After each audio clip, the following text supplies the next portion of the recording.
Good morning. Good morning. How are you? I'm good. How are you? I'm good. I feel sparkly today. You look sparkly. I love it. Yeah. Welcome to Coffee Chat with Missy and Liz. Liz, of course, is not here, but the lovely Keina Newell is. And I'm really happy to see you this morning. I love your energy this morning. This is going to fuel my day for sure. I'm so glad. So could you please introduce yourself and tell our audience a little bit about who you are? Yeah, so my name's Keina Newell, and I am a financial coach. And I like to tell people, there's a lot of things I love to tell people, but I help women really create new possibilities with their finances. And my goal is to make money feel easy and have fun. I think that we live in a very white male dominated culture that wants us to think other things about finances and doesn't necessarily consider what are the things that we value, what are our goals, and how can we achieve that by actually being in touch with our finances. One of my clients actually this week gave me feedback that they feel powerful, the fact that they know their numbers, right? And so I would say helping women find that power when it comes to owning the money that you make, whether it's in your business or if you're in corporate America, right? Whatever stream of income you have, wanting you to have power over your finances. I love that so much because I think what you just said translated in my head as power in knowing your numbers. And of course, this is the Women in Mortgage Conference. And so many women work with their clients and they don't know their numbers. They're like, well, I just want a house. Yeah. And they're like, but what are your numbers? And they're like, we don't talk about that in polite company, right? Mm-hmm. And so there's all these stories we tell ourselves about money and what it is and how it moves and how it flows and what happens. So how did you get into coaching women about wealth and money? Divine intervention. Right? Yes. But I actually, so a little bit about my background is I actually used to be in education. I majored in management and finance. And then I like to say God has a sense of humor. I became a teacher. And I stayed in education for over a decade. I was a teacher and a vice principal. And really, the one thing I always wanted to be true was that I was able to be in a position where I was able to give back to other people and really be in a seat where I had impact. So teaching and being within education really gave me that seat. And as I was leaving education, I was thinking about what is it that I love about my job? And I loved coaching. So I coached teachers, essentially coach students too, to have a positive mindset around all the things that come with school. I was a math teacher, so I did work with numbers in that sense. But even as a teacher, I wanted to make math fun and put kids in the seat where they owned their numbers in a different way. But I also had to answer the question for myself, if I could do anything for free, what would I do? And I love budgeting. It came very easy and naturally to me. It's like a puzzle piece. You put all the pieces together and you have a beautiful picture. So I talked to my financial advisor, talked to a lot of other people, and kind of wedded the two passions of my life, being able to coach and teach. And then just making money decisions and making them easy. So I started a business basically overnight. My friends told me it was a good idea. And then I waited for clients, which that's a different story. But but now I'm here 3 years later, and I think it's one of the best decisions I've ever made. And one, because I would say the most impactful decision I've made, because I've been able to touch so many women's lives and being able to help them see themselves in a different light. Yeah. I work with a lot of type A women where seemingly everything is together in their life. And then when it comes to their finances, that's where they're shaken. So I've seen women also through a lot of different journeys, whether it's I'm divorced, making more money than I ever made. And so I want to start a business, but being able to support them in that journey. I really love that because we interviewed Soraya Shmali, who wrote the book Rage Becomes Her. She's one of our keynote speakers at the conference. And Soraya and I were live a couple of weeks ago for a coffee chat. And she was talking about how, especially when women have to put their income down on paper, they consistently put it lower than it actually is. And then they inflate, if they're married to a man, they inflate their husband's income. And so they they still hide that they're making all this money. Mm-hmm. And I think it doesn't matter if you make $15 an hour or $15,000 an hour. Women always diminish how much they are bringing in and contributing in their relationships, and especially when they have to write it on paper. Oh And, yeah. and so I love what you just said about the, when once you help them feel that empowerment, that like they're like, oh, I make money, Yeah. right? And I think like there's so much like there's underlying money stories behind it, right? You have like I think the predominant ones that I see is like the fear of what will happen if I have more money, right? So even if you're like living within that fear, how does that show up with how you talk about money or what you believe you make versus what you actually make? And then also just like the self-worth really shows up when it comes to like finances. So when you can actually own your numbers, get them down on paper, like now you're just able to make decisions from a more intentional place. Mhm. And it's like, I mean, it's like turning a light switch on. You're like, oh, the room's not so dark. Right? Like, thank goodness that light switch works. And so then you're just able to, like you said, like it's this empowerment. It's being able to move from a very different place, like consciously. Yeah, I love that so much. And a lot of the women that we talk to in the mortgage industry, they get in, every woman we have interviewed has said, well, I didn't grow up wanting to be a mortgage lender and here I am, right? Like they tend to tumble into this career. Mm-hmm. And then they've got so much money Mm-hmm. they're making for their companies, which, back to your point, are mostly run by white heterosexual men, right? Mm-hmm. And so they're literally dealing sometimes in the tens of millions of dollars a month. Mm-hmm. And add to that their own money stuff. Yep. And I love what you said earlier about waiting for your clients to come, and that didn't work out very well. They have to go out and get their clients, Yeah. right? Yeah. And network and pull that in. Why do you think it's important to have a coach that can help you navigate literally tens of millions of dollars a month and deal with your own money bullshit? Yeah. I mean, I think a coach like holds up like a mirror for you, right? So like they can see what you can't see. They can help you like actually walk through the path. And I would say for any realm of coaching, because there's places in which we naturally get stuck.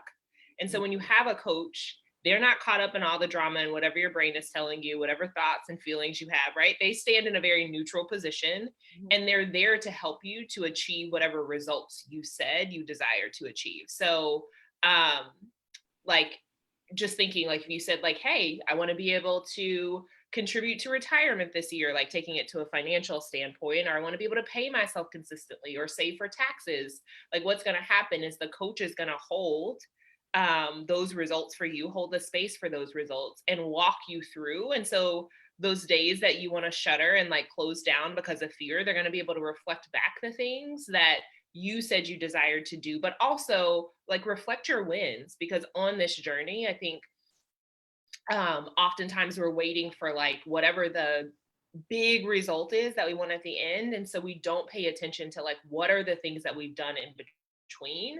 And so the coach helps you see those things so you can continue to keep going and stay motivated. I love that so much. I love especially the words, the results you desire to achieve, Mm-hmm. because there's so much desire for us to want to be successful in our own as we determine it. And then we run into the fear. We're like, well, I'm becoming too fancy for myself. And then you're like, shit, I'm becoming too successful. What do I do now? And then that fear comes in and it's just like the desire goes out the window. Yeah. Right? And I mean, the desire goes out the window. And even for myself, like when I think about money and money's role and like, we have some mutual friends and connections. And so we were just in a room where there were women who are making like multiple six figures. And what I realize is really important for me as it relates to my money stories and just being able, like, I call it like, we all have like a money ceiling, right? And so what helps me like push and elevate my ceiling is putting myself in the room where other people are doing like things that my brain might think are impossible or unfathomable at the time. But it creates just like the inkling of like, what would happen if this was true for me? Right. And so it's you're elevating yourself. But I think coaching also gives you that, because that person is going to help you work through like the mindset pieces too, like being able to say like the only reason you're saying that is because you're uncomfortable, and realizing that that is like a normalizing that, because it's a normal part of growth. It's probably telling you like, if you're uncomfortable, you're probably exactly where you need to be. If you're comfortable, then something is wrong.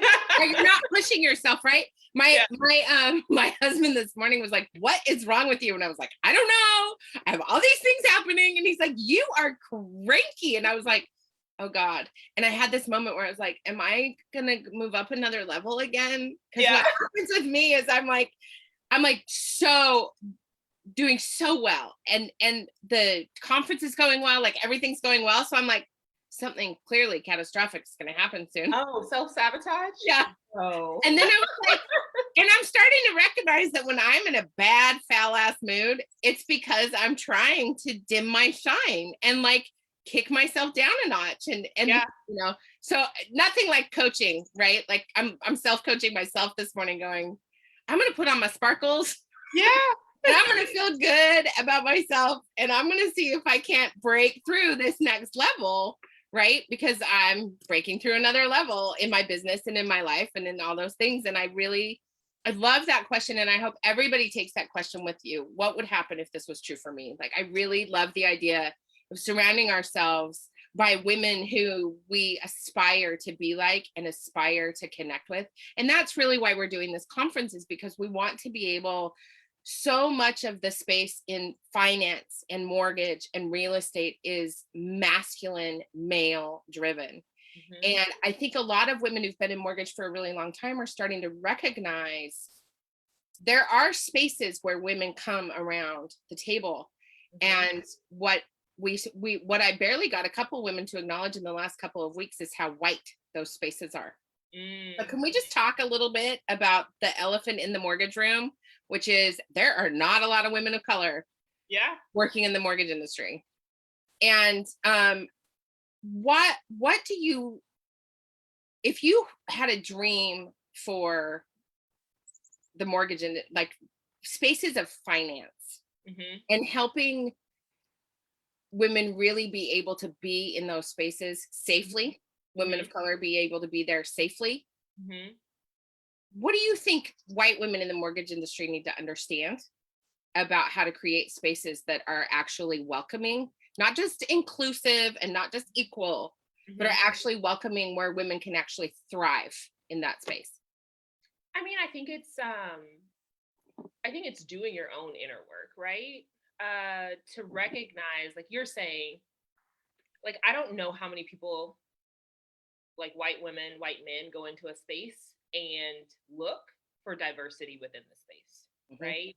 Yep. And so just even thinking about like at your office and within your spaces, like how are you pushing that level of conversation? To question, like, why isn't this room diverse?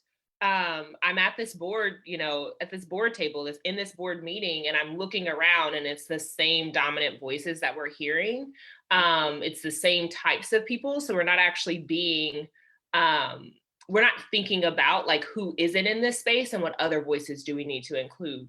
So I think even challenging yourself on that level to say, like, how do I push myself out of a comfort zone?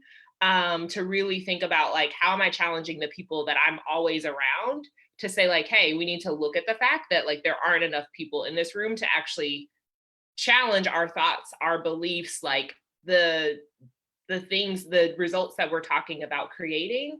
And so we might be falling into a trap where we're going to just create the same results that only benefit one type of person, right?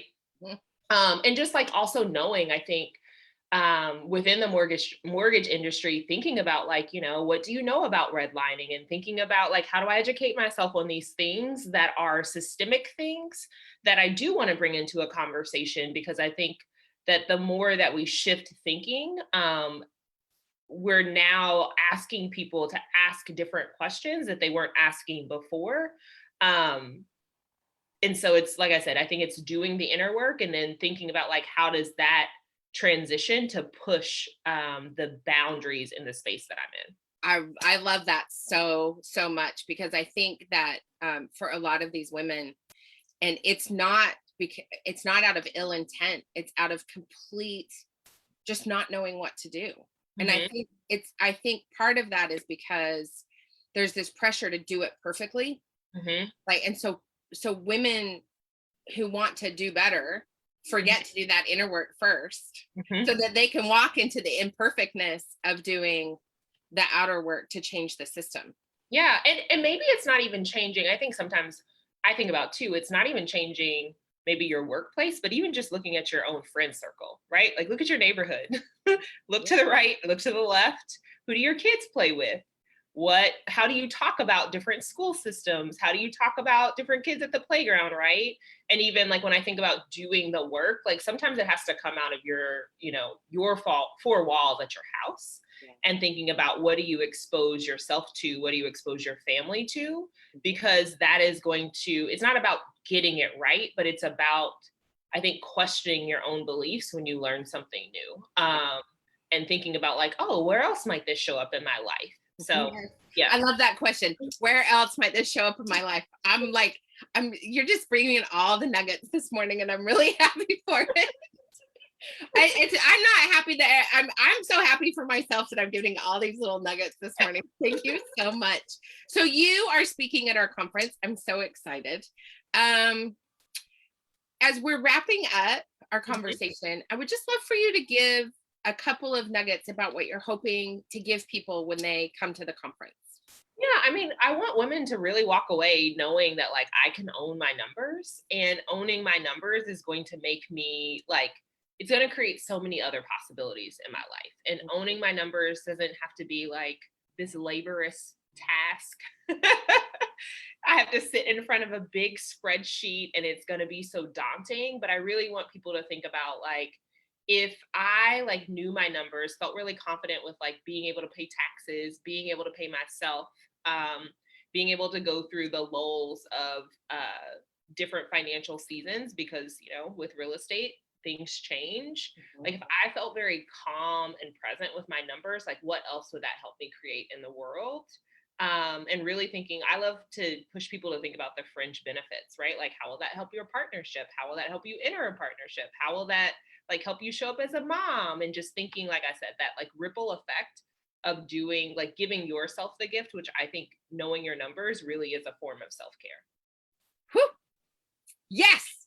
Thank you so much, Keina, for being with me this morning. You're so welcome. Thanks for starting my morning. Yes. And for those of you that are watching, we have tickets available for the conference right now. You can buy them at our website, and those links will be in the comments. And we look forward to seeing you in February.